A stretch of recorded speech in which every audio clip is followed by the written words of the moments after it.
So this is the disk method. Basically, the disk method uses integrals. So, I don't know why I drew that. That's dumb.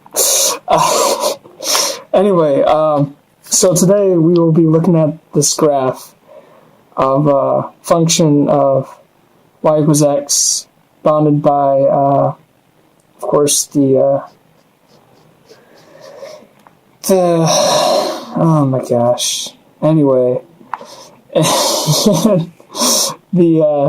and x equals 3. So basically, what we are doing is trying to find the volume. Now, it's easy to find the area of this because we'll just use like a traditional integral, but we are trying to find, imagine this shape is revolved around the x-axis, so it becomes a cone, right? So, in order to find the whole volume of this shape, it is similar to how when we find areas under the curve, like using left to right Riemann sums, or even the trapezoidal rule, or the midpoint,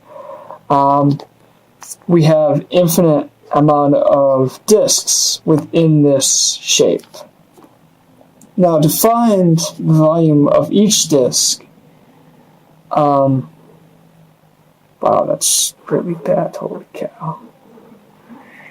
We will use pi r squared, because that is the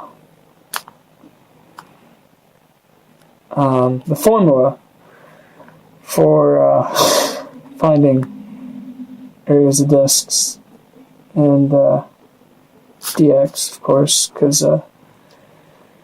it's we're taking the integrals, in shoot, what's that word? Something to do with respect to x. Yeah, there we go. With respect to x.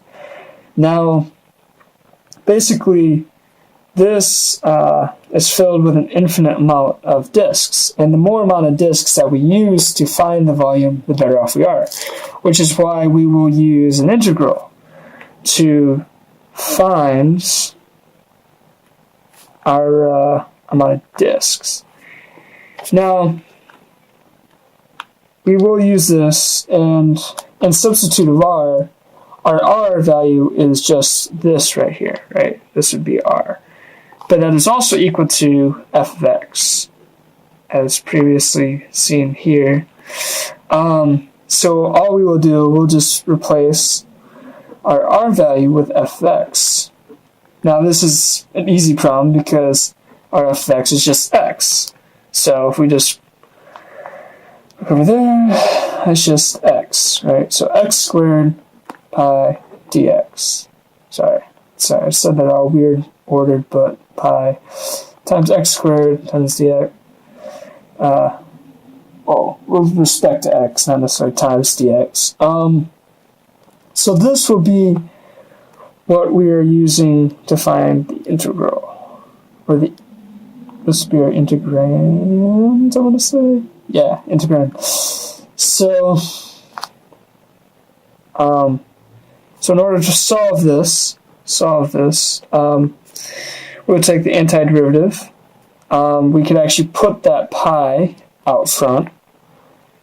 So pi out front, 3, 0, 0 to 3, sorry. So the antiderivative of x squared is not 2x. That's the derivative. The antiderivative would be 3x over 3. So the reason why I got that is because if you look at x squared, in order to make sure the x is by itself, you would have to divide by 3. So since x squared is the derivative of x to the third over 3, you would have to divide by 3 to get rid of the 3 that would be there for taking the derivative of. And so x a third over 3 dx. So then it will be 3, 0, 3 over 3 to the third minus 0 over 3. And so we could actually disregard that because that just is 0. And so, and our pi is still out front, of course. So 3 to the third power is 27 divided by 3. So that just gives us 9. And so 9 pi is the volume of this cone. So that was the disk method. And yeah, cool. Now,